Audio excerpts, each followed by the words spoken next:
aniga ma ku sheegi karo magacayga waayo haddaan idin tusiyo waxyaalaha aan sameeyay ayaa reerkayga loo dilayaa aniga ma ku sheegi karo magacayga laakiin waxaan u baahanahay inaan ku sheego sheekadayda They call me kafir, an unbeliever, and this is my story.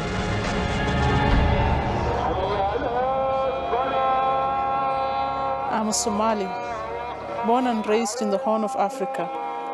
To be Somali is to be a Muslim. Our religion is our culture. Somali people are very close. We share everything. In our house, we had only one room, and there were 7 of us.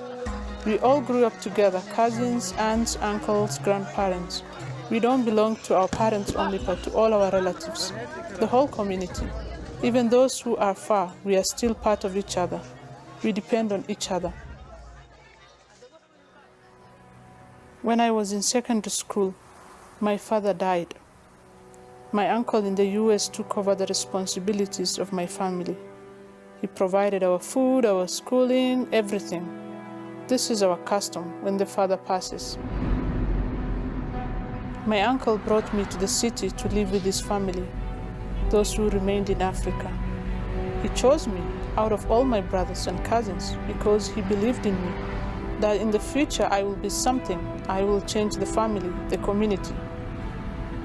Some people thought this was a mistake. They said, keep her in the village, find her husband. In the city, she might lose her way. In some ways, they were right. It was there, in that city, I met some people who would change the course of my life. I'd always been taught that everyone who is not Somali is Christian, that the evil we see on TV and movies is because they are Christians. But when I met my new neighbors, they were different. They called themselves Christians, but weren't drunkards or adulterers or immoral, like I was taught. Even though they didn't know me, they welcomed me, sharing their home with me.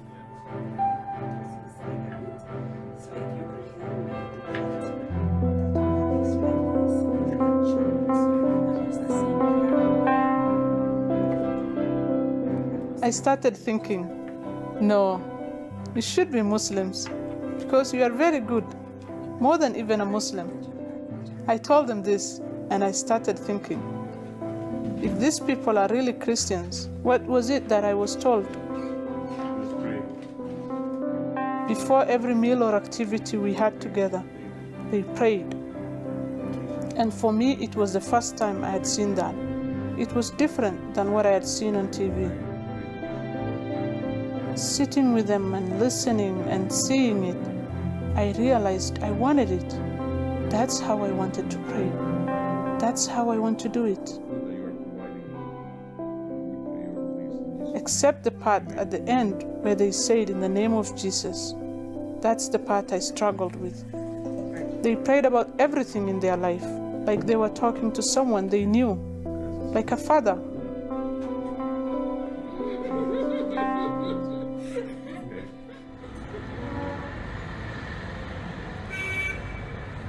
This led to many discussions about religion, about who God is, about who we are.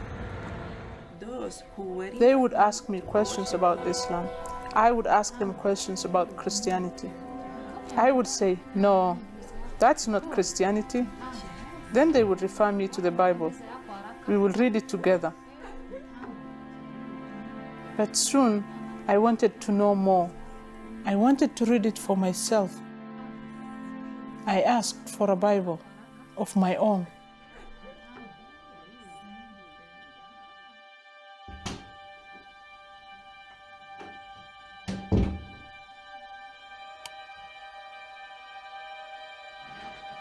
I read it in secret, and I remember I would read and read and read, and I just wanted to go on and on, but I struggled with who Jesus was.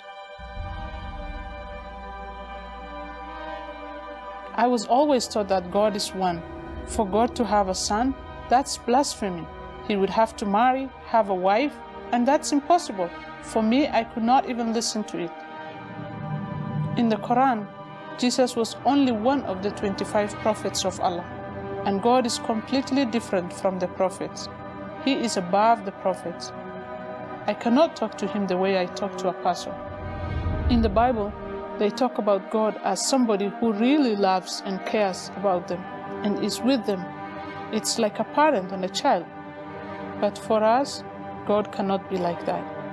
He is far from that. But I knew these two books couldn't both be from God. They couldn't both be true. The Quran says the Bible has been twisted and distorted. Yet, as I read the Bible, I was drawn to it, convinced of it. But I thought, even if this is true, there's no way I can accept it. I'm a Somali. There's no other world I can go live in. If I accept it, I will be killed. I won't have a life. I won't be married. I will be without a family.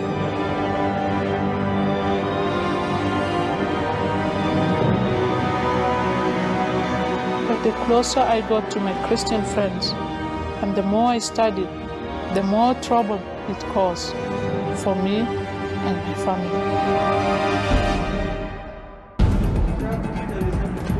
They wanted to know where I was getting this all of a sudden doubt. You should not ask questions. Asking questions about Islam means that I was doubting.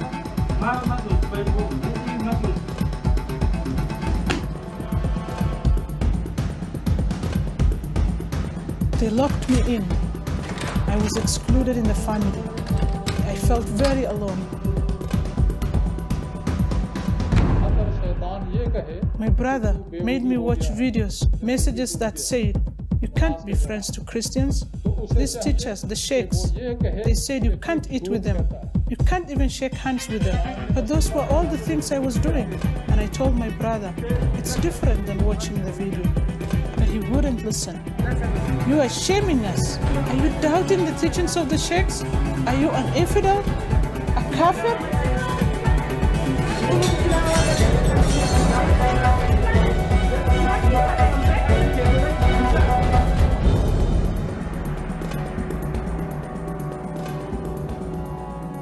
My brother, my community, they turned against me. I was sent away from the city against my will. Back to the village, back to the desert. When I got to the village, the sheikhs were waiting. For 5 days, they passed around me, chanting the Quran, trying to remove the devil from me.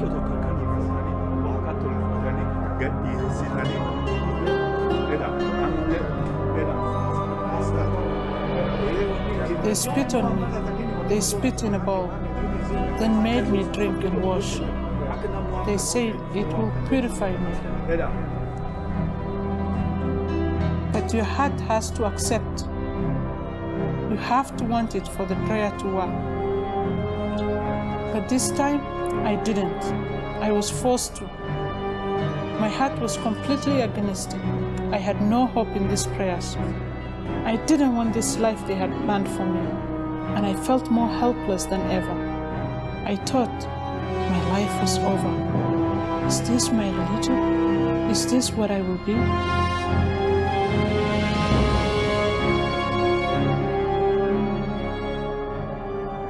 I had to run away.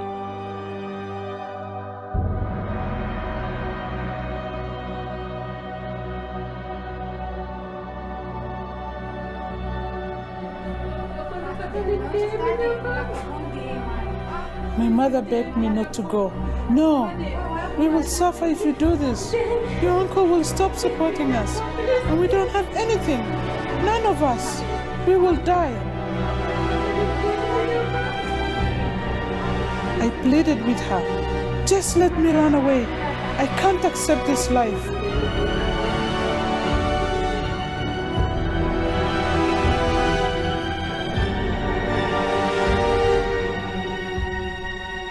And so, she let me go.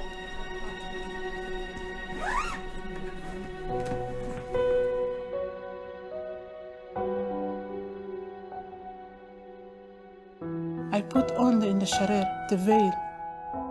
This time it was not to show my submission, but to hide my identity. It was my only way to escape, and I would have only one chance.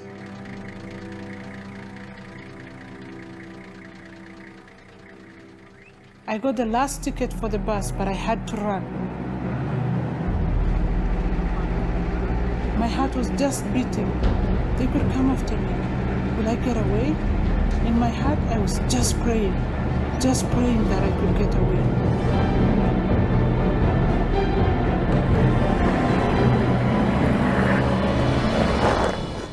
But 2 hours outside the village, the bus broke down.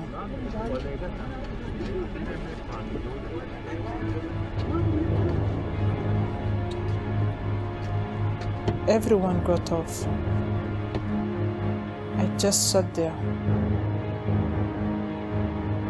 I could see the men under the bus. I could hear all the noises, but I was frozen. I was thinking, they are coming to get me. I have never felt more helpless. But then I remembered the things I read about Jesus, the miracles he did. I remembered all those talks with my Christian friends about how he healed the sick, how he brought the dead to life. If it really is true, then he can help me. All my hope was in this prayer. If you are really the Son of God, God of miracles, can you save me?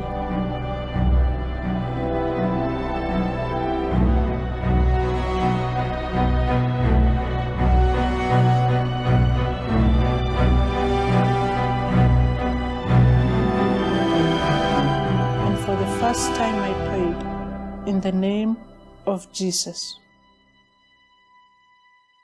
And then I felt it, a hand on my shoulder, a whisper in my ear. Yes, it's true. I turned to see who had spoken. I couldn't see anyone, but I knew he was there. Jesus was there. I wasn't alone. I wasn't afraid. And that's when I had it. There were shouts of joy all around me. The bus was fixed. A few moments later, we were moving. My prayers were answered. Somehow, I was saved. I made it safely back to the city, the place where I live today. And yes, I'm still a Somali. I don't have to dress differently or eat different foods. But some things are different. In many ways, I am a woman without a country, without a family. I am a Somali Christian, a contradiction. And it hasn't been easy, especially those first years, moving from house to house, the threats, the loneliness. Following Christ cost me everything, but it was worth it.